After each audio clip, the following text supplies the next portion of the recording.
Si tu avais encore une once de dignité, tu ne te montrerais pas ici. Tu salis l'honneur de cette famille. Mon père a craché ces mots entre ses dents. Il ne m'a même pas regardé. Ses yeux étaient rivés sur l'entrée principale, attendant l'arrivée de son précieux gendre. Adam est sur le point de devenir commandant en second de la marine. Il apporte la gloire. Et toi, à 34 ans, tu n'es qu'une pathétique parasite. Debout juste à côté de lui, Billy, mon frère aîné, a levé son verre de bière et a ricané. Laisse-la sur la touche. Qu'elle voit à quoi ressemble une vraie famille qui a réussi. Je suis resté assise là, en silence. Mes mains, cachées sous la table, se sont serrées très fort. Personne dans cette famille ne savait qui était réellement la parasite qu'il venait de piétiner. Pile à cet instant, les doubles portes se sont ouvertes à la volée. Adam est entré dans son uniforme de cérémonie, étincelant de médailles. Mon père s'est précipité en avant, rayonnant, prêt à lui serrer la main, mais Adam s'est figé sur place. Son regard a croisé le mien, dans ce coin sombre. Le sourire fier sur son visage s'est évanoui, remplacé par une panique absolue. Il a ignoré la main tendue de mon père, a frôlé Billy, et a marché droit vers moi, avec une posture à laquelle personne dans cette pièce ne s'attendait. Mais avant que je ne vous raconte ce qu'il a fait pour réduire à néant l'arrogance de ma famille, aimez cette vidéo et abonnez-vous. Si vous avez déjà été piétiné par votre propre chair et votre propre sang, commentez, je comprends. Ainsi, je saurai que nous ne sommes pas seuls. Pour comprendre pourquoi ce moment dans le hall de l'hôtel a été si brutal, il faut remonter exactement 7 jours en arrière. Le dîner du dimanche. Un classique de la banlieue de la classe moyenne américaine. J'étais assise à la table en chêne usé, en train de couper un morceau de blanc de poulet sec et trop cuit. L'odeur de la viande carbonisée, et celle de l'huile de cuisson bon marché, flottaient lourdement dans la salle à manger. Mon père est entré, et a claqué le journal local sur la table. Il l'a jeté violemment. Le papier a glissé sur le bois, pour venir s'écraser directement dans mon assiette. Une éclaboussure de sauce brune et épaisse a giclé, atterrissant pile sur le col du blazer sombre que je portais. Il s'est penché en avant, ramassant un marqueur rouge. Il a entouré la section des petites annonces avec des traits agressifs et irréguliers, ciblant spécifiquement une offre pour un poste de standardiste dans un centre d'appel. Il a tapé son index rugueux, taché de graisse, contre la table. 1, 2, 3 coups secs. Combien de temps vas-tu rester assise à la maison, à taper sur ce satané ordinateur? Sa voix portait cette même note grinçante et familière. Appelle ce numéro demain matin. Va te trouver un vrai travail. Donne-moi une raison de regarder les voisins dans les yeux quand je franchis la porte d'entrée. Je n'ai pas levé les yeux. Je n'ai pas bronché. J'ai attrapé une serviette en papier. Lentement, avec une précision extrême, j'ai essuyé la sauce froide de mon col. J'ai plié la serviette pour en faire un carré parfait. Ensuite, j'ai repoussé le journal sur le côté. Il ne savait pas. 12 heures plus tôt, je venais de terminer une garde brutale de 72 heures, enfermé dans le sous-sol sans fenêtre du Pentagone. 3 jours sans dormir. J'avais neutralisé une attaque de ransomware Zero Day, qui visait directement le réseau électrique de la côte est. Sous mes paupières, des cernes d'un violet sombre palpitaient à chaque battement de mon cœur. Mes muscles étaient douloureux, engourdis par la climatisation glaciale du bunker en béton. Dans ma tête, le crissement métallique et strident de l'alarme de niveau 3, retentissant dans la salle des serveurs classifiés, résonnait encore. Mais je n'ai présenté aucune défense. Je n'ai pas argumenté. Le protocole militaire l'interdisait strictement. Et même si je n'étais pas tenu par une habilitation de niveau très secret, je connaissais l'amère vérité. Il s'en fichait, tout simplement. Mon silence, la façon dont je gardais le dos droit, baissant les yeux pour mâcher le reste de mon repas. Mon père a pris tout cela pour des aveux. Pour lui, mon attitude calme n'était que l'acceptation lâche d'un échec total. Il a poussé un soupir dur et moqueur, détournant les yeux de moi avec un dégoût pur. Une chaise lourde a raclé bruyamment sur le parquet. Billy s'est assis en face de moi. Il portait encore son uniforme de la police locale. La sueur, mêlée à la faible odeur aigre d'une eau de Cologne bon marché, s'accrochait à lui. Il a détaché son insigne en bronze de son lourd ceinturon en cuir, et l'a jeté sur la table. L'objet a frappé le bois avec un claquement sec et creux. Ma mère s'est levée instantanément du comptoir de la cuisine. La fatigue sur son visage s'est évanouie, remplacée par une pure adoration. Elle a attrapé le plat de service, a piqué le morceau de steak le plus gros et le plus épais, et l'a déposé dans son assiette. Elle a fait glisser l'unique bol de salade fraîche de son côté. Elle a complètement ignoré mon assiette en porcelaine vide. Billy a pris sa fourchette en acier inoxydable. Il a pointé les dents acérées droit vers mon visage. Écoute, si tu as l'intention de fixer un écran toute la journée, tu devrais au moins laver les vêtements de maman. Fais quelque chose d'utile ici. Sinon, les gens de l'extérieur ne verront en toi qu'une parasite pathétique et brisée. Il a ricané, affichant un sourire laid et suffisant. Ma mère a hoché lentement la tête en signe d'accord, tout en lui versant un verre d'eau glacée. Un écosystème de harcèlement fonctionnant à la perfection, prospérant en plein cœur de ma maison d'enfance. Le dîner s'est terminé. Comme toujours, j'étais désigné pour faire le ménage. J'ai empilé les assiettes grasses. Le crissement aigu des fourchettes contre la porcelaine était assourdissant dans la cuisine silencieuse. J'ai raclé les os de poulet, ainsi que le journal taché de sauce, pour les jeter dans la poubelle sous l'évier. Puis, mon regard s'est figé. Là, au fond, enfoui sous du marc de café mouillé et des épluchures de pommes de terre pourries, se trouvait un morceau de papier froissé. Le bord d'un logo bleu dépassait de la saleté. Banque nationale. J'ai plongé la main dans les déchets humides. Je l'ai retiré, et je l'ai lissé à plat contre le granit froid du comptoir. C'était un reçu de virement bancaire, 15 000 €. Expéditeur, Léa David. Destinataire, cabinet d'avocat Benson. Motif, honoraires et frais d'effacement de casier judiciaire. Il était dans la poubelle parce que Billy avait secrètement fouillé mon courrier. Il l'avait déchiré et jeté pour détruire la preuve matérielle. Le héros local, le flic arrogant qui venait de me traiter de parasite, essayait désespérément d'enterrer la vérité. Il enterrait le fait que l'argent gagné au péril de mon sang avait acheté l'insigne même qui trônait si fièrement sur la table du dîner. En regardant le reçu déchiré, mon esprit a dérivé vers une nuit glaciale, 2 ans auparavant. 2 heures du matin. La sonnerie mécanique et stridente du téléphone fixe de la cuisine a brisé le silence. Mon père a titubé hors de la chambre. Il a décroché le combiné. 5 secondes plus tard, sa main a commencé à trembler. Le lourd téléphone en plastique a glissé de sa prise, et s'est écrasé violemment contre le sol en lino. Il pendait par son fil en spirale, se balançant d'avant en arrière. À travers le haut-parleur déformé, je pouvais l'entendre. Le hurlement aigu d'une sirène de la patrouille routière. Puis la voix de Billy, pâteuse, épaisse, et remplie d'une panique pathétique et au perché. Il avait été arrêté sur l'Interstate 95, conduisant sous l'emprise de l'alcool. Un test d'alcoolémie avait révélé que son taux était plus du double de la limite légale. Il était ivre au volant de son pick-up personnel, empestant le whisky bon marché et les mauvais choix. Pour un officier de police local, une accusation de conduite en état d'ivresse était une condamnation à mort. Cela signifiait une suspension immédiate, le retrait de son insigne en bronze, la révocation de sa pension municipale. Le nom de la famille traînait dans la boue locale. Ma mère est tombée à genoux. Elle s'est effondrée sur le tapis du salon, enfouissant son visage dans ses mains, sanglotant de manière incontrôlable. Mon père a frappé du poing, enfonçant ses jointures serrées directement dans la cloison du couloir. Le plâtre s'est fissuré, pleuvant sur les plaintes. Ils étaient complètement paralysés. Ils se trouvaient au bord du gouffre, sur le point de perdre leur enfant prodige, le seul trophée qu'il leur restait pour parader dans le quartier. Je n'ai pas pleuré. Je n'ai pas paniqué. Dans une zone de combat, la panique vous met dans une housse mortuaire.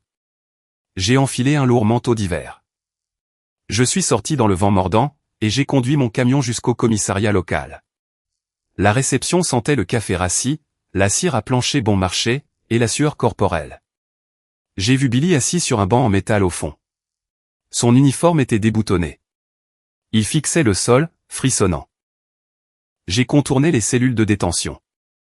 Je suis allé directement à la racine du problème. Il me fallait de l'argent liquide.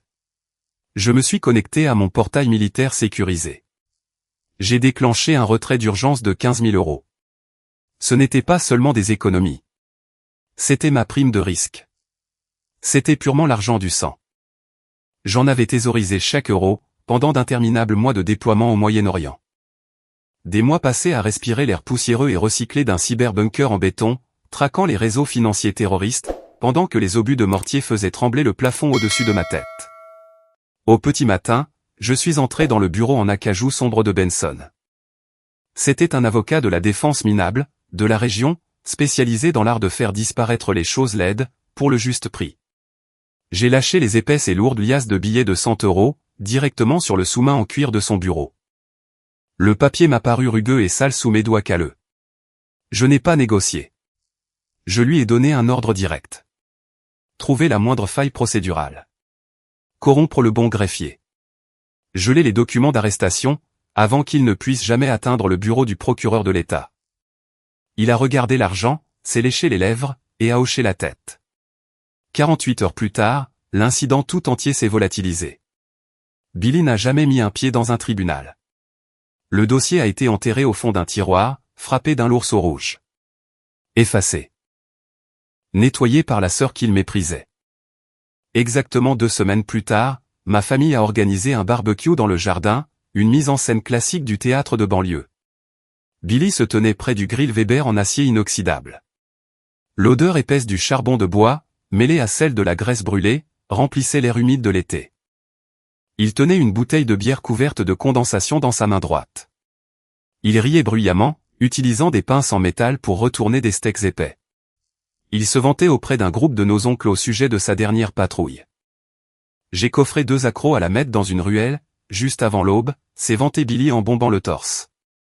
Il faut leur montrer à qui appartiennent les rues. Mon père s'est avancé, et a tapé violemment sur l'épaule de Billy. Son visage était rouge, empourpré par une fierté extrême. Ma mère se promenait sur la terrasse en béton, portant un immense saladier de salade de pommes de terre, rayonnante devant son fils héroïque. Je me tenais seul, dans le coin le plus éloigné de la cour, appuyé contre la clôture en bois. Je tenais un gobelet en plastique bon marché rempli d'eau glacée. La condensation froide coulait sur mes articulations. Pas une seule personne ne s'est approchée de moi. Pas une seule personne n'a croisé mon regard. Les lettres d'une arrestation pour ivresse au volant avaient été complètement effacées de leur vocabulaire. Pas un seul mot de gratitude n'a jamais franchi leurs lèvres. J'ai compris la vérité à cet instant précis. Un simple « merci » les obligerait à admettre que je l'avais sauvé. Cela les obligerait à se regarder dans le miroir, et à admettre que leur glorieux policier était un raté imprudent.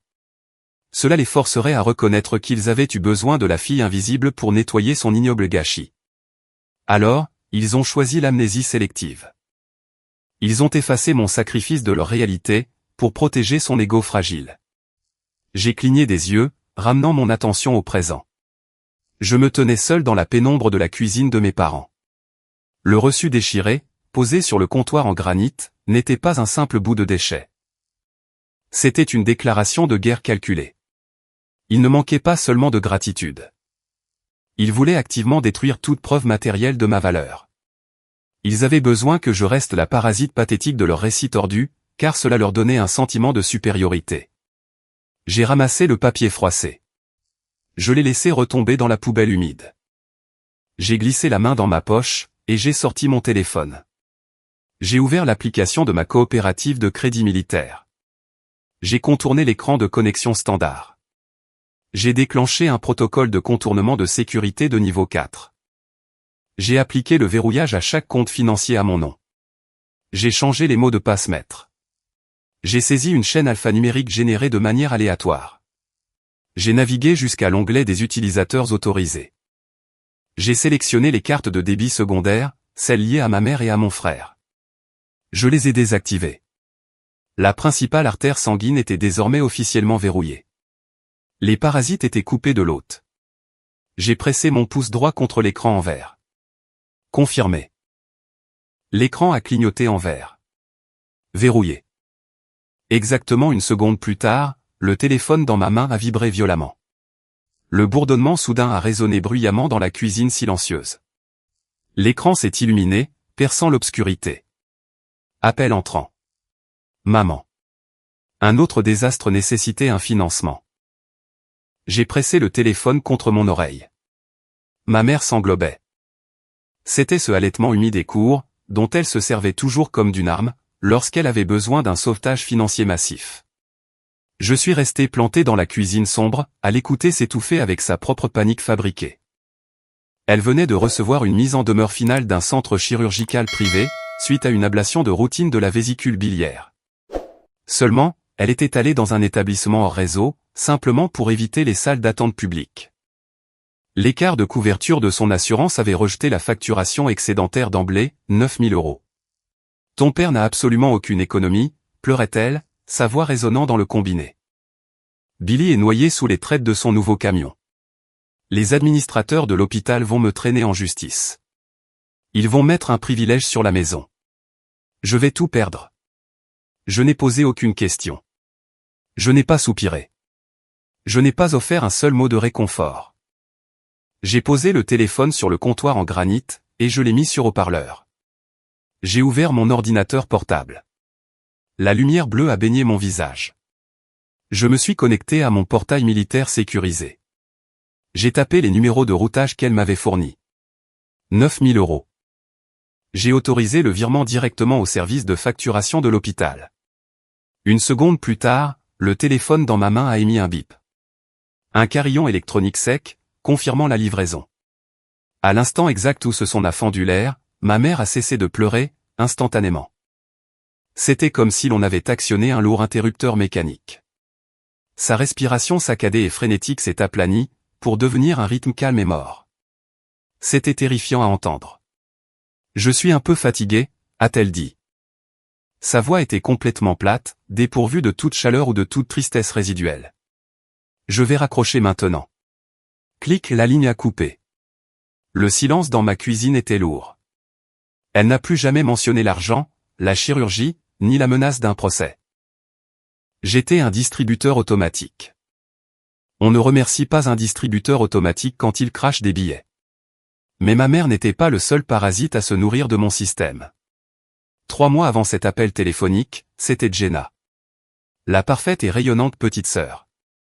Mon téléphone a sonné à minuit, un mardi. Elle était en pleine crise d'hystérie. Son mémoire de maîtrise en cybersécurité civile était en train de s'effondrer. Son mari, Adam, était déployé pour une rotation d'entraînement naval. La date limite de soumission finale approchait, et ses modèles de données étaient un désastre total. J'ai attrapé les clés de mon camion. J'ai conduit pendant 4 heures d'affilée, à travers une tempête de neige aveuglante, agrippant le volant glacial, pour atteindre son appartement hors campus. Je me suis assise sur son futon bon marché et affaissée. J'ai préparé une cafetière de café filtre aigre, qui avait le goût de cuivre brûlé. Jenna est allée se coucher dans sa chambre chaude. Je suis resté éveillé, dans le salon sombre. Pendant 3 nuits de suite, je n'ai pas dormi. J'ai fixé les lignes de code lumineuses. J'ai pris des structures de renseignement d'origine électromagnétique hautement classifiées, que j'avais développées pour la défense militaire. J'en ai retiré les protocoles restreints, et je les ai simplifiés, pour les adapter à un format académique civil et digeste. J'ai réécrit l'architecture entière de sa thèse, à partir de zéro. Mes yeux brûlaient, d'un rouge sang féroce. Le bout de mes 10 doigts était complètement engourdi, à force de marteler les touches en plastique. Quand j'ai enfin cliqué sur le bouton d'impression, Jenna est sortie de sa chambre. Elle sentait la lotion vanillée hors de prix, et les 8 heures de sommeil profond. Elle a jeté ses bras autour de mon cou. « Je ne sais pas ce que je ferais sans toi », a-t-elle murmuré. Le mois de mai est arrivé. Le grand hall de remise des diplômes de l'université était immense. De hauts plafonds voûtés. L'air sentait la cire à plancher tenace, les parfums de luxe, et la sueur anxieuse. Je me tenais seul, appuyé contre le mur de béton froid, près des gradins arrière. Je portais une vieille veste de treillis vert olive.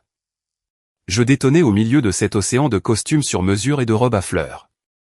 Jenna a traversé la scène. Elle était radieuse, drapée dans sa lourde toge de maîtrise en velours. Elle avait obtenu un dossier académique parfait, devenant la major de promotion de son département de cybersécurité. Elle s'est approchée du microphone sur le pupitre. L'effet Larsen a sifflé pendant une fraction de seconde, avant que sa voix ne résonne dans les immenses haut-parleurs suspendus. Je tiens à dédier ma plus profonde gratitude à mes parents, a-t-elle déclaré, affichant un sourire éclatant. Aux personnes qui ont tout sacrifié pour m'élever. À mon grand frère Billy, qui m'a toujours protégé. Et surtout, à mon merveilleux mari Adam, qui est mon roc absolu. Je me tenais là, pressant ma colonne vertébrale contre le bloc de béton froid. J'ai attendu. Juste un nom. Juste une mention passagère de la personne qui avait réellement écrit les mots qui lui avaient valu cette toche de velours. Mais le silence s'est prolongé, puis les applaudissements ont explosé. Un rugissement assourdissant de la foule.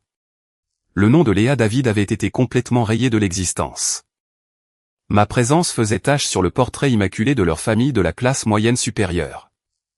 Reconnaître mon intelligence, c'était reconnaître sa fraude. Le son de ces centaines de mains qui applaudissaient m'a percuté la poitrine.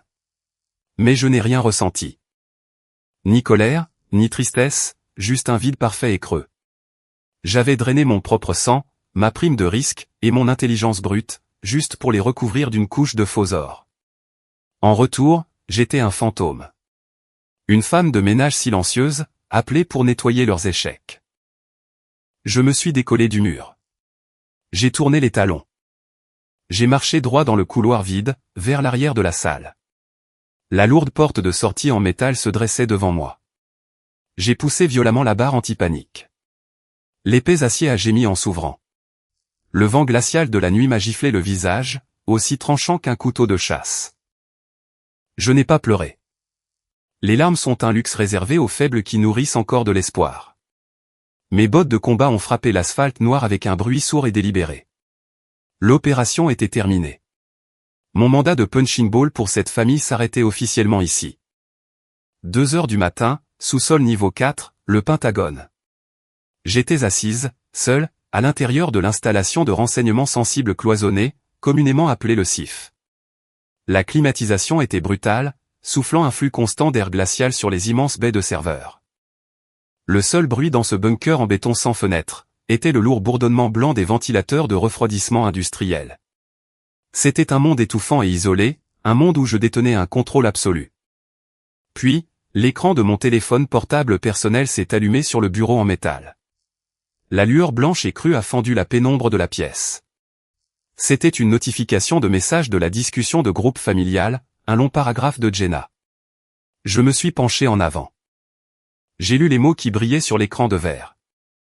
Salut tout le monde, je confirme juste les derniers détails pour ce week-end. Nous organisons un immense dîner de gala pour célébrer la promotion d'Adam au poste de commandant en second. Nous avons réservé la salle de bal principale de l'hôtel Plaza. Léa. Tu n'as pas besoin de venir. C'est un événement strict, cravate noire de rigueur, et tout le monde porte des robes de soirée de créateurs. Tu n'as pas vraiment les vêtements appropriés pour ce genre de foule de la haute société, et de toute façon, tu n'es pas doué pour sociabiliser avec les hauts gradés de l'armée. Nous prendrons plein de photos pour toi. J'ai cessé de respirer. Les lignes de texte se sont imprimées sur mes rétines.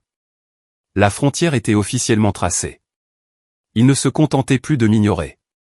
Ils ne se contentaient plus de vider secrètement mes comptes bancaires.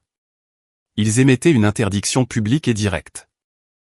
Ils verrouillaient la porte d'entrée, pour garder leur sale secret hors de vue. Ma présence était une menace active pour leur fausse esthétique de classe supérieure. J'ai posé ma main droite sur le bord de la station de travail en acier. J'ai pressé mes doigts vers le bas. J'ai appuyé plus fort, frottant mon index contre le coin tranchant et non poli du bureau en aluminium. J'ai poussé jusqu'à ce que la peau se déchire. Une douleur vive est remontée le long de mon bras. Une unique goutte de sang sombre a perlé, et s'est étalée sur le métal froid. Je me suis entièrement concentré sur cette douleur physique, pour empêcher ma poitrine de s'effondrer.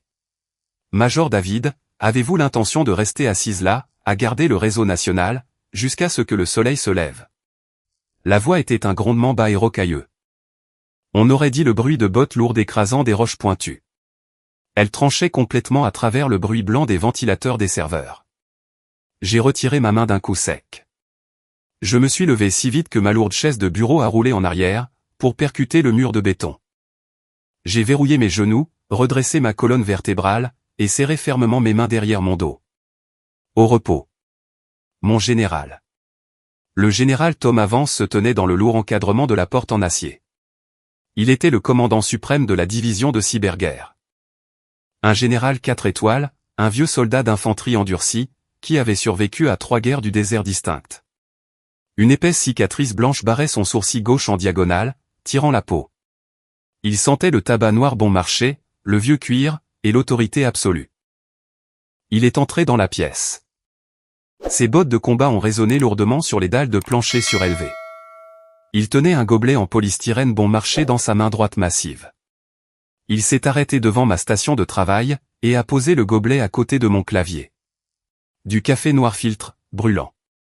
L'odeur amère et torréfiée m'a immédiatement frappé le visage.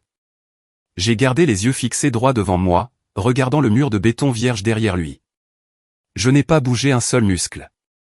Le général Vance n'a pas regardé les immenses écrans de surveillance au mur. Il n'a pas regardé les rapports d'évaluation des menaces sur mon écran. Ses yeux pâles, des yeux de faucon, sont descendus droit sur le téléphone portable posé sur le bureau. L'écran était toujours brillamment allumé. Le message de Jenna était entièrement visible. Il l'a lu. Le silence dans cette pièce glaciale m'a soudainement paru incroyablement lourd. « Asseyez-vous, Léa » a-t-il ordonné. Il n'a pas utilisé mon grade. Je me suis lentement rassise dans le fauteuil. Le général Vance a tiré un tabouret pliant en métal, et s'est assis directement en face de moi.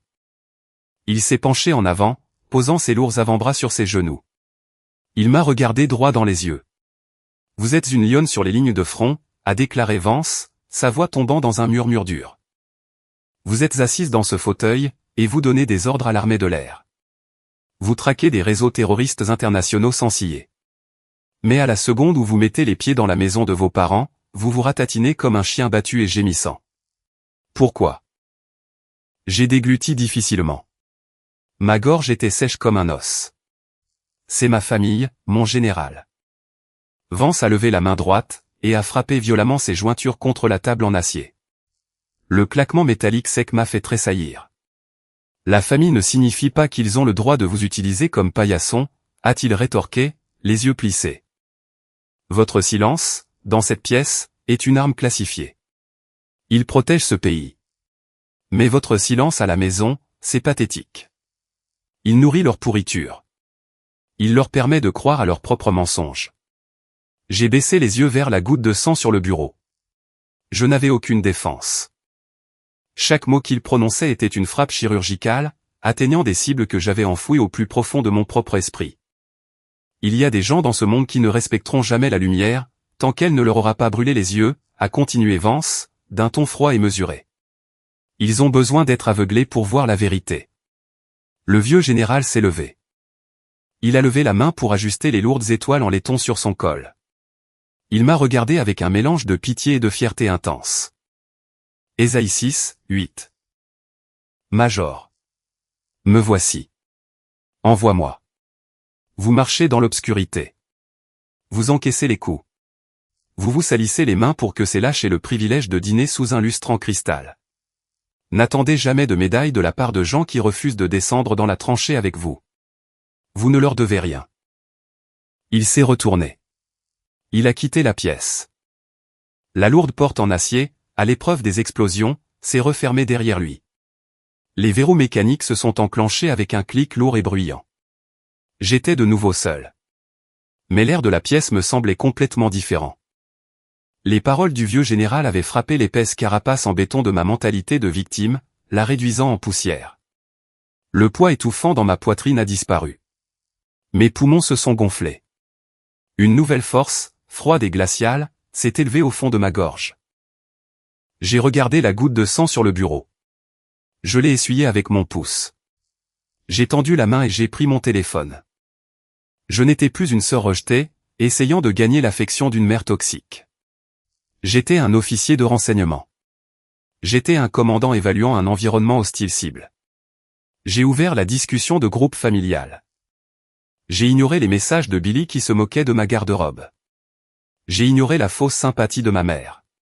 J'ai tapé sur le clavier. J'ai écrit exactement 3 mots. Je serai là. J'ai appuyé sur envoyer. J'ai posé le téléphone face contre le bureau en métal. La mission de reconnaissance était officiellement lancée. Samedi soir, l'Hôtel Plaza. J'ai poussé les lourdes portes tournantes en laiton et en verre. Le hall était bruyant. L'air était lourd, saturé par l'odeur étouffante des parfums floraux hors de prix, mélangés à la senteur sucrée de la crème au beurre et du fondant venant des buffets de dessert. Je ne portais pas une robe de soirée à paillettes comme l'avait exigé Jenna. Je ne portais pas de talons hauts. Je portais un costume anthracite sur mesure, de couleur sombre. La coupe était nette. Le tissu était pressé à plat, gardant des plis stricts, exactement comme un uniforme militaire de classe A. Je portais des chaussures Richelieu noires, plates et cirées. Dès que mes bottes ont touché le sol en marbre poli de la salle de bal principale, ma respiration s'est automatiquement ajustée. Respiration de combat. Inspiration par le nez, expiration par la bouche. 4 secondes d'inspiration, 4 secondes de blocage. 4 secondes d'expiration. Les immenses lustres en cristal pendaient du plafond, projetant une lumière dure et aveuglante à travers la pièce. J'ai gardé le menton droit. Je n'ai pas regardé le visage des gens qui passaient. J'ai balayé la disposition physique des lieux du regard. Évaluation tactique. J'ai repéré les panneaux de sortie illuminés en rouge. J'ai cartographié les portes de service menant aux cuisines. J'ai identifié la grande table ronde centrale recouverte de lin blanc, la section VIP réservée aux officiers supérieurs de la marine d'Adam. Ensuite, j'ai localisé les cibles principales, ma famille.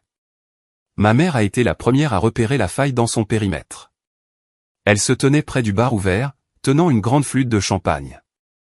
Elle riait fort, rejetant la tête en arrière tout en discutant avec la femme d'un capitaine de vaisseau. Quand elle m'a vu marcher sur le sol en marbre, son rire s'est étranglé dans sa gorge. Le faux sourire rayonnant sur son visage s'est figé, se transformant en une grimace tendue et paniquée. Elle s'est rapidement excusée auprès de la femme de l'officier. Elle a posé son verre avec tant de force que le champagne a débordé. Elle a marché d'un pas rapide vers moi. Ses talons claquaient frénétiquement contre la pierre. Elle n'a pas ouvert les bras. Elle n'a pas proposé de câlin. Au lieu de cela, sa main a jailli comme une griffe. Ses doigts manucurés se sont enfoncés durement dans le tissu de la manche de mon costume, agrippant mon coude avec une force surprenante. Elle m'a tiré physiquement vers la droite, me cachant derrière un arrangement floral massif et surdimensionné d'hortensia blanc. Elle utilisait les fleurs comme un bouclier physique, pour me dissimuler au reste de la pièce. « Tu as vraiment osé venir » a-t-elle sifflé. Elle maintenait sa voix à un chuchotement agressif, les dents serrées. « Regarde-toi. On dirait que tu sors tout juste d'une misérable réunion parents-professeurs. Ne traîne pas près de la belle famille. Prends juste une assiette de nourriture au buffet, et va t'asseoir tranquillement dans ce coin, au fond. » Elle a lâché mon bras, et s'est épousseté les mains, comme si le fait de toucher mon costume lui avait sali les paumes. Je n'ai pas bronché. Je n'ai pas argumenté. J'ai regardé droit à travers elle. Je l'ai dépassée sans dire un seul mot. J'ai marché jusqu'à l'extrémité la plus absolue de la salle de bal. J'ai trouvé une petite table de cocktail vide, poussée contre les boiseries en chêne sombre. J'ai tiré une chaise, et je me suis assise, le dos fermement pressé contre le mur solide. C'était une position tactique standard, offrant un champ de vision complet à 180 degrés. Aucun angle mort. Personne ne pouvait m'approcher par derrière. De ce point d'observation, j'ai regardé le cirque entier opérer. De l'autre côté de la pièce, Jenna se tenait sous le lustre le plus brillant. Elle tenait sa main gauche en l'air, près de sa clavicule, tournant son poignet dans tous les sens. Elle s'assurait que la lumière frappe bien les facettes de son énorme et nouvelle bague de fiançailles en diamant. 3 autres femmes étaient rassemblées autour d'elle, haletantes et couvrant leur bouche d'une admiration exagérée, près de la table VIP. Billy essayait de s'immiscer dans une conversation avec 2 lieutenants de la marine à l'air sérieux. Il tenait une bouteille de bière locale à moitié vide. Il se penchait trop près d'eux, gesticulant agressivement avec sa main libre. Il se vantait probablement de la puissance d'arrêt de son pistolet Glock de patrouille standard. Les 2 officiers le fixaient avec une politesse glaciale et indifférente. C'était une machine parfaitement huilée, faite de fraude absolue. Ils avaient bâti un empire entier d'arrogance de classe moyenne supérieure en m'utilisant comme fondation en béton, m'enterrant dans la boue pour pouvoir paraître plus grand. J'ai tendu la main vers un verre d'eau glacée qu'un serveur avait laissé sur la table. J'ai porté le bord froid à mes lèvres. Exactement à cette seconde précise, l'alarme de détection de menace s'est déclenchée au fond de mon cerveau. Une ombre immense et lourde est tombée sur ma table, masquant complètement la lumière du lustre. J'ai lentement baissé le verre d'eau. Mon père. Il se tenait à moins de 2 pieds de moi. Son visage était rouge, d'un rouge profond et en colère. La veine qui battait sur le côté de sa tempe tressaillait rapidement. Il respirait bruyamment par le nez. Juste derrière son épaule droite, se tenait Billy. Le sourire suffisant, odieux et à moitié ivre, était collé sur son visage. Il tenait sa bouteille de bière lâchement par le goulot. Ils avaient bougé vite. Ils avaient formé un blocus physique, un mur humain conçu pour me bloquer la ligne de vue de tout invité important. Mon père s'est arrêté juste au bord de ma petite table. Il s'est penché en avant. Il a posé ses deux grandes et lourdes mains à plat contre le plateau en bois. Les articulations de ses phalanges ont craqué sous son propre poids. La distance s'est réduite. L'engagement rapproché commençait officiellement. Si tu avais encore une once de dignité, tu ne te montrerais pas ici. Mon père a craché ces mots à travers ses dents serrées. Il s'est appuyé lourdement sur la petite table de cocktail en chêne sombre. Il s'est plié en deux, abaissant son visage rouge et en sueur, jusqu'à ce qu'il ne soit plus qu'à quelques centimètres du mien. Il s'est assuré que personne d'autre dans cette salle de bal bruyante et bondée ne puisse l'entendre. Ses yeux n'étaient que de sombres puits creux de mépris pur et absolu. C'était un homme qui vénérait le prestige de surface, et ma présence, dans un simple costume anthracite, était une menace active pour sa grande illusion. « Tu salis l'honneur de cette famille », a-t-il grondé. De minuscules postillons invisibles ont volé de ses lèvres, pour frapper le bois poli de la table. Adam est sur le point de devenir commandant en second de la marine. Il apporte la gloire à ce nom. Et toi, regarde-toi, à 34 ans, tu n'es qu'une pathétique parasite. Chaque mot qu'il arrachait de sa gorge ressemblait à une lame de scie à métaux rouillés, raclant directement contre mes tympans. Il voulait que ça fasse mal. Il voulait me briser, juste là, dans le coin de l'hôtel Plaza. Debout juste derrière son épaule droite, Billy a levé sa bouteille de bière. Il a lâché un petit reniflement de rire laid. Il avait toujours cette posture lourde et arrogante du flic local corrompu, qui pensait être le maître des lieux. Laisse-la sur la touche, a ricané Billy, la voix dégoulinante de venin. Laisse-la s'asseoir dans le noir, et voir à quoi ressemble une vraie famille qui a réussi. Il a incliné la main. Il a intentionnellement fait tourner la bière bon marché à l'intérieur de la bouteille en verre brun. Une épaisse mousse ambrée a fait des bulles jusqu'au bord. Elle a débordé. Elle a coulé le long du verre et a éclaboussé la table, formant une flaque à moins d'un pouce de ma main droite. La forte odeur aigre de houblon bon marché et d'alcool rassis a immédiatement masqué le parfum des centres de table floraux hors de prix. C'était une tactique classique de provocation de bas étage, une intimidation de rue. Il voulait désespérément une réaction. Il voulait que je perde mon sang-froid. Il voulait que j'attrape mon lourd verre d'eau glacée, pour le jeter en plein dans son visage arrogant. Il voulait que je me mette à hurler, juste là, au milieu de la salle de bal, pour qu'il puisse pointer du doigt et prouver à toute la salle que j'étais folle, instable. La sœur brisée, jalouse et amère, essayant de ruiner une belle fête de famille. Je n'ai pas bougé un seul muscle. Je suis resté complètement immobile sous la table, entièrement caché à leur vue. Ma main droite s'est recroquevillée pour former un poing dur et serré. Mes ongles se sont enfoncés profondément dans la chair de ma propre paume. Je les ai pressés jusqu'à ce que la peau soit presque percée. Je me suis concentré exclusivement sur cette douleur physique aiguë et localisée, pour ancrer mon esprit. J'ai commencé à compter. 1, 2, 3. J'ai calé ma respiration sur un rythme de combat tactique strict. Respiration carrée. Inspirez par le nez pendant 4 secondes. Gardez l'oxygène dans les poumons pendant 4 secondes. Expirez lentement par la bouche pendant 4 secondes. Restez poumons vides pendant 4 secondes. Mon rythme cardiaque, qui avait grimpé en flèche à la seconde où il s'était approché, a rapidement chuté. Il s'est stabilisé, et s'est verrouillé à exactement 60 battements par minute. Une pose de tireur d'élite parfaite. Un verrouillage émotionnel total. Si vous avez déjà été forcé de rester assis dans un silence complet, dans une pièce bondée, à vous mordre la lèvre jusqu'au sang, juste pour endurer les insultes de votre propre chair et de votre sang, aimez cette vidéo. Ne portez pas cette douleur seule.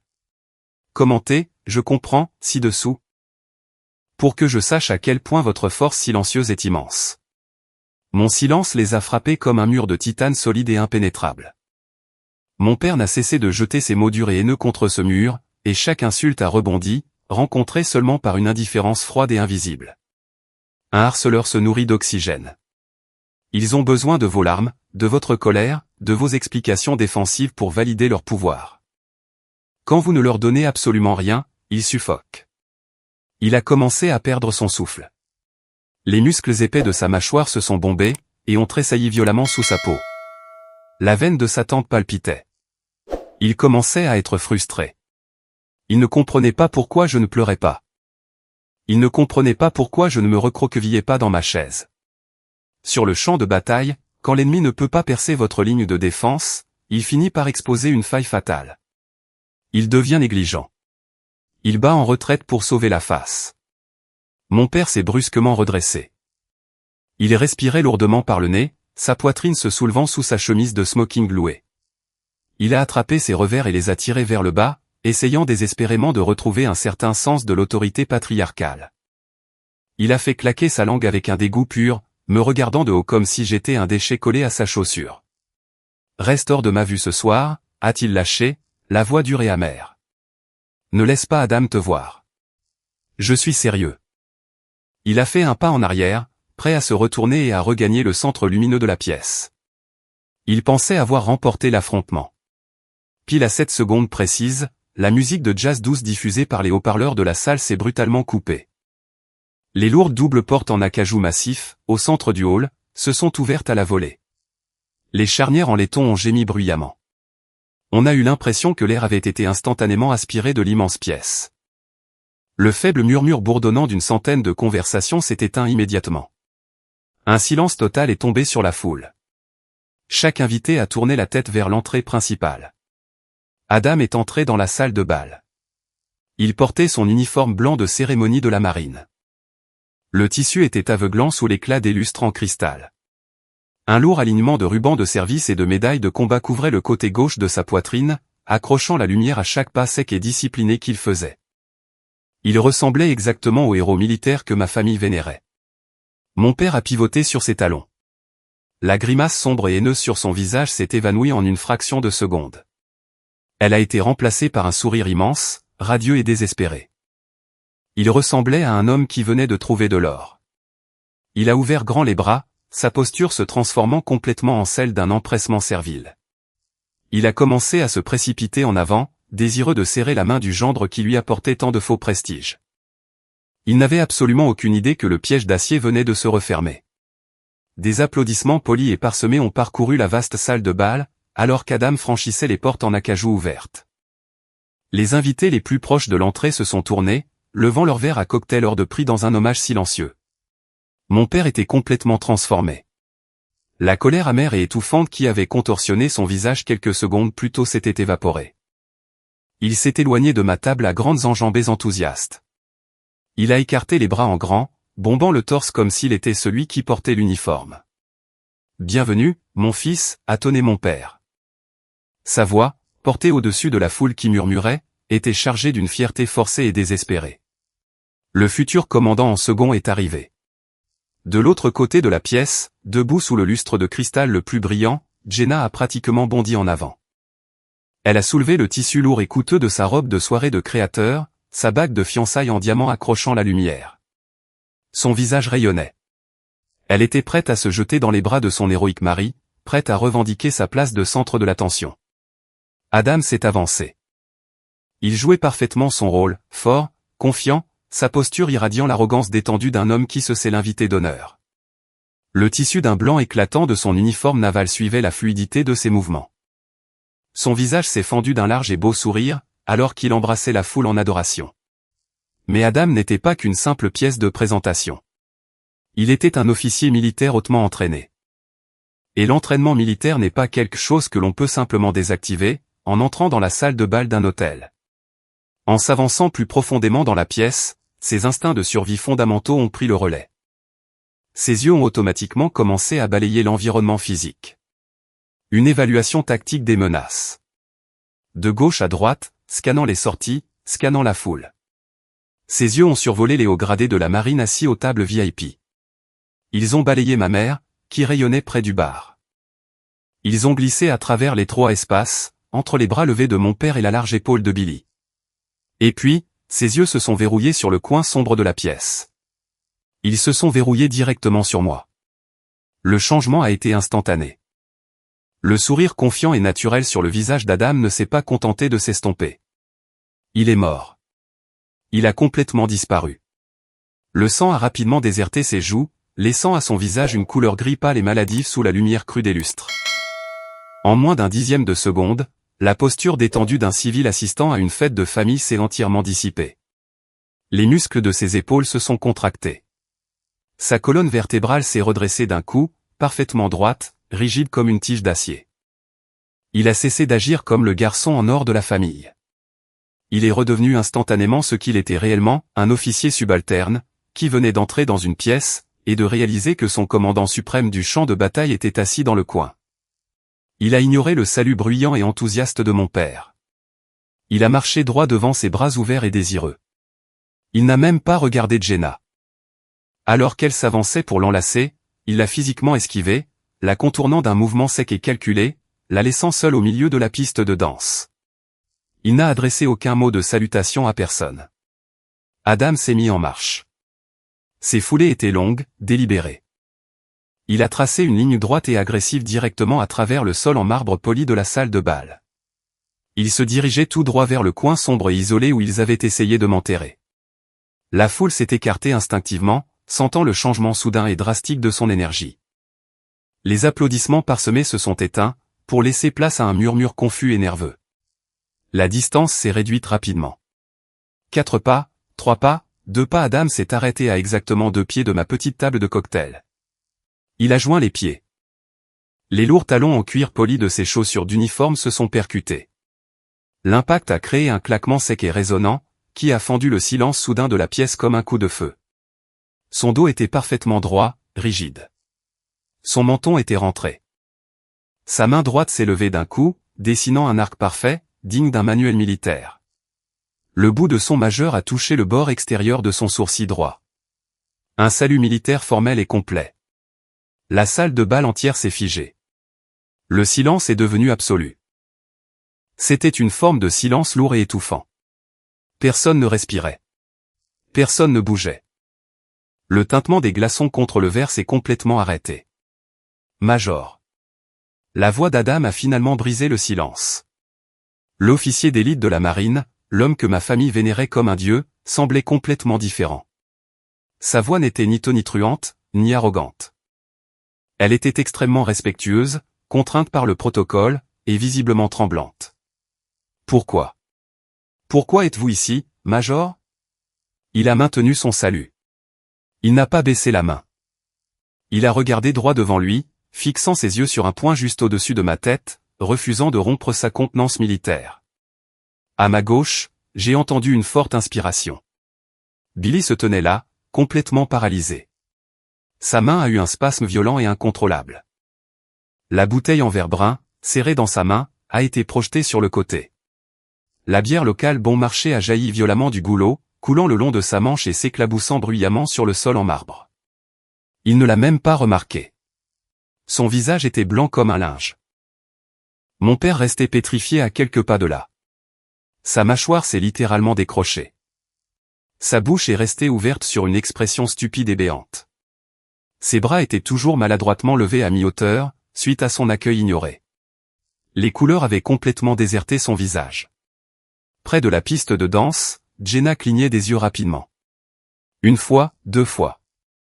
Le sourire radieux et lumineux qu'elle arborait quelques secondes plus tôt, était maintenant figé en un masque grotesque et déformé de confusion absolue. Toute la vision arrogante du monde de ma famille, le faux empire qu'ils avaient bâti en me marchant dessus, venait d'être complètement anéanti en 3 secondes. Il n'a pas fallu de dispute hurlante. Il n'a pas fallu d'explication en larmes. Il a suffi d'un seul salut militaire, net et discipliné, de la part de l'homme qu'il respectait le plus. Je n'ai pas souri. Je n'ai pas exulté. J'ai gardé un visage entièrement neutre. J'ai lentement levé la main droite, et j'ai posé mon verre d'eau glacée sur la table en bois. Le bruit du verre frappant le bois a semblé assourdissant dans la pièce silencieuse. Je me suis légèrement penché en avant.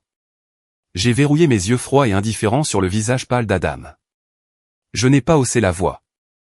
J'ai parlé avec l'autorité basse et lourde d'un commandant qui maîtrisait le terrain sur lequel elle se tenait.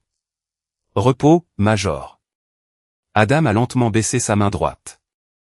Il l'a ramené dans un mouvement sec et précis, plaquant rigidement sa main contre l'épaisse couture de son pantalon blanc. Il n'a pas rompu sa posture. Il est resté verrouillé dans une position de garde-à-vous absolue. Sa respiration était courte, rapide. Ses yeux ont fait des allers-retours rapides entre mon visage neutre et les expressions horrifiées et béantes de mes parents. Le choc soudain avait complètement fracturé sa contenance militaire disciplinée. « Major, êtes-vous de la famille ?» a-t-il demandé. Sa voix était tendue. Il luttait pour traiter les données violemment contradictoires qu'il avait devant lui. Je ne savais pas. On ne me l'a jamais dit. Avant même que je ne puisse ouvrir la bouche pour répondre, le claquement aigu et frénétique de talons hauts a résonné sur le sol en marbre poli. Jenna s'est précipitée hors de la foule. Elle a trébuché sur l'ourlet lourd et superposé de sa robe de créateur hors de prix. Elle a tendu la main, et a attrapé Adam par le biceps droit. Ses ongles parfaitement manucurés se sont enfoncés profondément dans le tissu blanc et immaculé de sa manche. Son visage était rouge de panique et de colère. « Adam » a-t-elle hurlé. Sa voix s'est brisée. Elle a atteint une note aiguë et hystérique, qui a grincé contre la tension silencieuse de la pièce. « Qu'est-ce que tu fous? Pourquoi est-ce que tu la salues? Arrête ça. Ce n'est qu'une chômeuse brisée. » Adam s'est arraché de son emprise. Le mouvement violent et soudain a fait trébucher Jenna en arrière sur ses talons. Elle a failli perdre l'équilibre. « Jenna, ferme ta gueule » a aboyé Adam. Cet ordre sec a résonné contre le haut plafond voûté. Ce n'était pas la voix d'un mari doux et aimant. C'était le rugissement dur et guttural d'un officier militaire supérieur, recadrant une recrue insubordonnée. Jenna a tressailli, comme si elle venait d'être physiquement giflée. Il a détourné tout son corps de sa femme. Il a fait face à mon père et à mon frère. Il n'a pas baissé le volume. Il a intentionnellement projeté sa voix depuis sa poitrine, s'assurant que chaque capitaine et lieutenant de la marine assis aux tables VIP puisse entendre exactement ce qu'il avait à dire. Ne me dites jamais que vous ne savez pas ce que votre propre chair et votre propre sang fait dans la vie, a grondé Adam. Il a pointé un doigt rigide et tremblant directement vers moi. Voici le major Léa David, l'officier de cyber-renseignement le plus haut gradé de la force opérationnelle de combat interarmée. Il a fait un pas lourd en avant, forçant mon père à reculer. Cette nuit-là, dans le golfe Persique, lorsque notre réseau de communication a été complètement coupé sous un feu nourri, c'est elle qui était assise dans un bunker en béton à l'autre bout du monde. En train de pirater le système de ciblage des missiles solaires ennemis. Elle a déclenché les codes de neutralisation manuelle. Elle m'a sauvé la vie. Elle a sauvé toute mon équipe. Adam a lancé un regard noir à mon père. Il l'a regardé avec un dégoût pur et non dissimulé. Sa présence dans cette pièce, ce soir, est le plus grand honneur que cette famille pathétique n'aura jamais. Le silence délicat de la salle de bal de l'hôtel Plaza s'est brisé en une centaine d'éclats tranchants. De l'autre côté de la pièce, aux lourdes tables rondes, les fourchettes et les couteaux en argent massif ont glissé des doigts paralysés. Ils ont frappé les assiettes en porcelaine dans un fracas fort et aigu. Le son a résonné comme de petites cloches d'alarme. Billy ressemblait à un cadavre frais. Le sang s'était complètement retiré de son visage, laissant sa peau d'un gris cendré et maladif. Sa mâchoire tremblait de façon incontrôlable. La bouteille de bière en verre brun qu'il tenait lui a glissé des mains. Elle a percuté le sol en marbre et s'est brisée. Le liquide ambré et le verre brisé ont éclaboussé le bout de ses chaussures noires cirées. Il n'a même pas bronché. Il a fait un lent et faible pas en arrière. Il a essayé de se cacher derrière mon père, évitant désespérément les regards froids et meurtriers des vrais officiers militaires rompus au combat, assis à quelques mètres de là. Il regardait son insigne de police en bronze bon marché avec un mépris absolu et brûlant. Mon père était physiquement enraciné au sol. La couleur rouge, agressive et empourprée de sa peau, est devenue d'un blanc crayeux et pâle. Une sueur froide a perlé sur son front. Elle s'est accumulée et a coulé le long des rides profondes autour de ses yeux, s'imprégnant dans le col rigide de sa chemise de smoking loué. Il ne pouvait pas parler. Sa gorge fonctionnait en silence, avalant le vide. La grande illusion était morte. Son autorité patriarcale suprême, le statut de héros local de son fils ivrogne et corrompu, la fausse brillance académique de sa fille. Tout cela ne valait absolument rien. Ce n'était rien d'autre qu'une poussière bon marché et fine, écrasée sur le sol en marbre sous le talon lourd de mes bottes militaires. Je n'ai pas eu besoin de crier. Je n'ai pas eu besoin de me défendre. La vérité brute avait explosé dans la pièce, et l'onde de choc avait réduit leurs égos démesurés en une poudre fine et sans valeur. J'ai regardé les 3 personnes qui se tenaient devant moi. Je m'attendais à ressentir une énorme poussée d'adrénaline. Je m'attendais à ressentir le frisson chaud et brûlant de la vengeance. Je m'attendais à ressentir quelque chose. Mais je n'ai absolument rien ressenti. Il n'y a eu aucune jubilation. Il n'y a pas eu de tour d'honneur. Il n'y avait que le vide froid et parfait que l'on ressent lorsqu'une longue et sale opération tactique touche enfin à sa fin. La cible était neutralisée.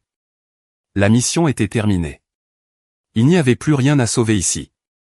J'ai posé mes 2 mains à plat sur la table de cocktail en bois. Je me suis lentement repoussé vers le haut. Je me suis dressé de toute ma hauteur, roulant les épaules en arrière.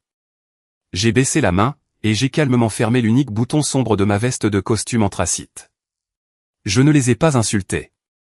Je ne leur ai pas offert un seul mot d'explication. Ils ne méritaient pas ma voix. Mon silence était mon jugement final. Je suis sorti de derrière la petite table. Je me suis avancé. Je suis passé juste devant mon père. Il s'est recroquevillé, rentrant les épaules pour éviter de me toucher. Je suis passé devant Billy, qui gardait les yeux rivés sur le verre brisé au sol. Je suis passé devant Jenna. Elle sanglotait maintenant doucement dans ses mains, la lourde bague en diamant accrochant ses larmes. Mes yeux ont glissé sur eux, exactement de la même manière que l'on regarde une vieille chaise cassée, posée sur le trottoir. Des objets inanimés, totalement dépourvus de la moindre valeur résiduelle. Mes Richelieu en cuir ont frappé le sol en marbre, avec un rythme régulier et mesuré. J'ai marché droit au milieu de la salle de bal, me dirigeant directement vers les doubles portes massives. Pas une seule personne dans cette immense salle n'a osé parler. Pas une seule personne n'a osé tousser, se mettre en travers de mon chemin, ou me demander de rester. La foule s'est simplement écartée, créant un chemin large et vide pour me laisser passer. Je suis sorti dans le hall silencieux. Les lourdes portes en laiton se sont refermées derrière moi, avec un clic fort et définitif. J'ai conduit sur un tronçon sombre de l'Interstate 95. Le chauffage de mon camion tournait à plein régime, mais l'habitacle me semblait toujours froid. Je n'ai pas allumé la radio. Le seul son était le sifflement aigu et régulier de mes pneus, déchirant l'asphalte noir et humide. La bataille était officiellement terminée. J'avais largué la bombe. Maintenant, venaient les retombées. Quand le soleil s'est levé le lendemain matin, mon téléphone portable s'était transformé en un véritable système d'alerte aux catastrophes. La petite lumière de notification LED bleue clignotait frénétiquement sur ma table de chevet. 14 appels manqués. J'ai pris le téléphone. Ma mère avait laissé un message vocal. J'ai appuyé sur la petite icône de lecture, et j'ai porté le haut-parleur à mon oreille. Léa, ma chérie. Sa voix roucoulait à travers le haut-parleur. Elle était épaisse, chargée d'une douceur artificielle écœurante. Elle semblait complètement étrangère. Il semblerait que nous ayons eu un petit malentendu hier soir. Ton père et moi. Eh bien, nous ne savions tout simplement pas que ton travail était si important, si grandiose. Pourquoi ne viendrais-tu pas dîner dimanche cette semaine? Je te préparerai ce rôti braisé que tu aimais tant. J'ai abaissé le téléphone. Un rire court et sec s'est échappé de ma gorge. Un sourire froid a tiré sur le coin de ma bouche. Un malentendu. Ils n'étaient pas aveugles. Ils avaient simplement choisi de garder les yeux fermement fermés, car mon excellence silencieuse menaçait leurs égos fragiles et bon marché. L'invitation soudaine au dîner du dimanche ne venait pas d'un sentiment d'amour maternel. Elle était née d'une peur pure et frénétique. La peur de perdre ce prestige nouvellement découvert que je pouvais offrir. La peur de passer pour de parfaits idiots devant ces officiers de la marine qu'ils vénéraient. Mon téléphone a vibré dans ma main. 3 SMS sont arrivés en succession rapide. Jenna. Pourquoi ne m'as-tu jamais dit ce que tu faisais vraiment? Adam est furieux. Il a fait ses valises hier soir. Il ne veut même plus me regarder. S'il te plaît, Léa, décroche. Tu dois lui dire que je ne savais pas, j'ai fixé les bulles de texte blanches et lumineuses. La panique dans ses mots était palpable. Sa vie parfaite, parsemée de diamants, était en train d'imploser activement, parce que l'homme dont elle s'était servi comme bouclier, venait soudain de réaliser qu'il était marié à une fraudeuse. Elle voulait que je nettoie encore son gâchis. En stratégie militaire, il existe un principe fondamental face à une infection hostile. On ne négocie pas avec une tumeur. On n'essaie pas de comprendre ses sentiments. On procède à une extraction chirurgicale. On la coupe complètement. Je n'ai pas tapé de réponse. J'ai appuyé sur la petite icône d'information à côté du nom de Jenna. Faire défiler vers le bas. Appuyer sur bloquer ce correspondant. L'écran a clignoté. Fait. J'ai ouvert ma liste de contacts. J'ai trouvé le numéro de mon père. Bloquer ce correspondant. Ma mère. Bloquer ce correspondant. Billy. Bloquer ce correspondant. J'ai passé en revue la liste entière. Chaque tante, chaque oncle, chaque cousin qui s'était un jour tenu près du barbecue familial, riant aux blagues de Billy tout en ignorant mon existence. Bloqué, bloqué, bloqué. J'ai construit un pare-feu absolu et impénétrable. Le protocole était connu sous le nom de zéro contact. Aucun avertissement, aucune réunion de famille dramatique dans le salon, où tout le monde aurait pu crier, pleurer, et défendre son comportement ignoble. Juste la froide guillotine numérique. Accès définitivement refusé. Une semaine plus tard, le général Vance m'a convoqué dans son bureau sur la base. Il a fait glisser un épais dossier marron sur le bureau en métal. Un ordre de transfert. Il me promouvait à un poste de conseillère stratégique principal. Le travail nécessitait une relocalisation immédiate au quartier général du Pentagone, à Washington DC. J'ai accepté les ordres sur le champ. J'ai signé les papiers de transfert avec un stylo à encre noire, appuyant assez fort pour marquer le bois en dessous. J'ai passé les 3 jours suivants à emballer mon petit appartement dans des cartons bruns. J'ai essuyé les comptoirs. J'ai récuré les sols. J'ai laissé l'espace complètement stérile. J'ai remis la clé en laiton directement à mon propriétaire, et je lui ai explicitement dit de ne garder aucune adresse de réexpédition dans ses dossiers. Lors de ma dernière matinée, alors que je portais le dernier carton lourd vers mon camion, je l'ai vu. Une petite enveloppe blanche avait été glissée sous ma porte d'entrée pendant la nuit. Mon nom était écrit sur le devant, avec l'écriture cursive et soignée de Jenna. J'ai posé le carton sur le comptoir de la cuisine. J'ai ramassé l'enveloppe. Je n'ai pas pris la peine de chercher un coupe-papier. J'ai déchiré le papier avec mon pouce, et j'ai sorti l'unique feuille de papier à lettres. Je suis tellement désolé, Léa. Je suis désolé d'avoir construit ma vie en me nourrissant de ton silence. J'ai lu la phrase une fois. Je n'ai ressenti aucun élan soudain de pardon. Je n'ai pas senti la brûlure des larmes derrière mes yeux. Je me sentais juste fatigué. Je n'ai pas violemment réduit la lettre en lambeaux. La déchirer aurait impliqué que ces mots avaient encore une sorte de pouvoir émotionnel sur moi. Ce n'était pas le cas. J'ai marché vers le carton ouvert désigné pour les déchets aléatoires et les câbles en vrac. J'ai nonchalamment jeté la lettre manuscrite au fond de la boîte. J'ai jeté un tas emmêlé de vieux chargeurs de téléphone et un rouleau de ruban adhésif à moitié vide, par-dessus. J'ai scellé le carton avec du ruban adhésif. Je l'ai soulevé, j'ai passé la porte d'entrée, et j'ai verrouillé le pen dormant pour la toute dernière fois. Les ruines de cette famille étaient définitivement laissées derrière moi. Je n'allais jamais revenir pour fouiller dans les décombres.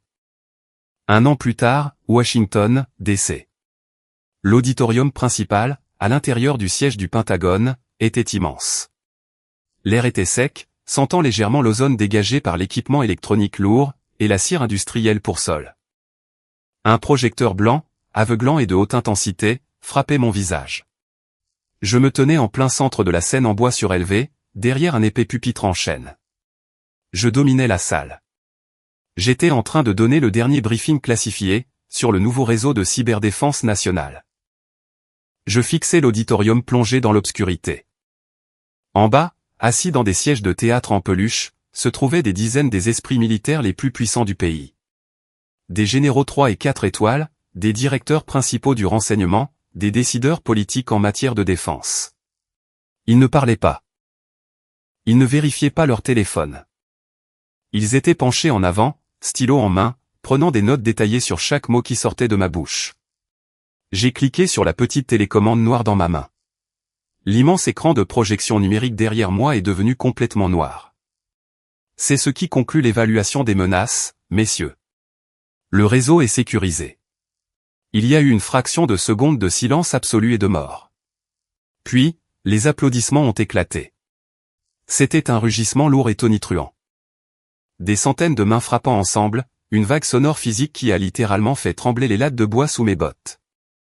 C'était une véritable reconnaissance, durement gagnée. Elle n'avait pas été achetée avec de faux sourires, un insigne de police en bronze bon marché, ou une thèse académique volée. Elle avait été gagnée par des nuits tardives, du café froid, et une discipline absolue et impitoyable. Les lumières de la salle se sont lentement rallumées, inondant la pièce d'une lueur jaune et chaleureuse. L'entracte a commencé. J'ai rassemblé mes dossiers classifiés. J'ai tapé leurs bords contre le pupitre pour les aligner parfaitement, et je suis descendu de l'estrade. Alors que mes bottes frappaient la moquette de l'allée centrale, mes yeux ont automatiquement balayé la pièce. Un balayage tactique standard. J'ai regardé au-delà des généraux qui s'étiraient les jambes. J'ai regardé au-delà des assistants qui apportaient du café frais. J'ai scanné les toutes dernières rangées, les chaises pliantes temporaires bon marché, réservées aux visiteurs civils de bas niveau. Et il était là. Mon père. Il avait l'air incroyablement vieux. Il avait physiquement rétréci. Le torse arrogant et bombé, ainsi que la grimace agressive et rougeaude de l'hôtel Plaza, avaient complètement disparu. Ses épaules s'affaissaient lourdement vers l'avant, sous un coupe-vent beige, froissé et bon marché. Il n'avait pas l'habilitation de sécurité requise pour être dans ce bâtiment.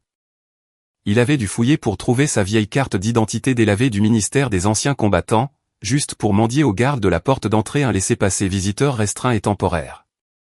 Il m'a vu le regarder. Il a hésité. Ses mains ont tressailli le long de son corps. Puis, il a lentement commencé à avancer, traînant les pieds le long de la grande allée. Ses pas étaient courts, lourds, et profondément incertains. Il n'y avait plus d'ordres aboyés.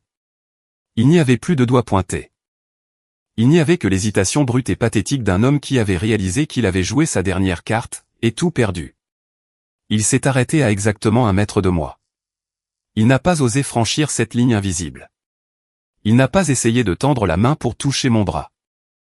Il m'a simplement regardé. Ses yeux étaient profondément injectés de sang. La peau en dessous était affaissée et sombre. Il sentait la fumée de cigarettes froides, et le café de station-service bon marché. Sa voix n'était qu'un croassement sec et rauque. Il s'est éclairci la gorge, luttant pour faire sortir les mots. Tu as vraiment l'air à ta place, là-haut. Je n'ai pas souri. Je n'ai pas adouci ma posture. J'ai verrouillé mes genoux. J'ai croisé fermement mes mains derrière mon dos. Au repos. Je l'ai regardé de haut, avec une neutralité froide et absolue. Oui. Mon père a dégluti avec difficulté. Je pouvais clairement voir sa pomme d'Adam monter et descendre dans sa gorge ridée. Sa lèvre inférieure a eu un léger tremblement incontrôlable. Ta mère et moi.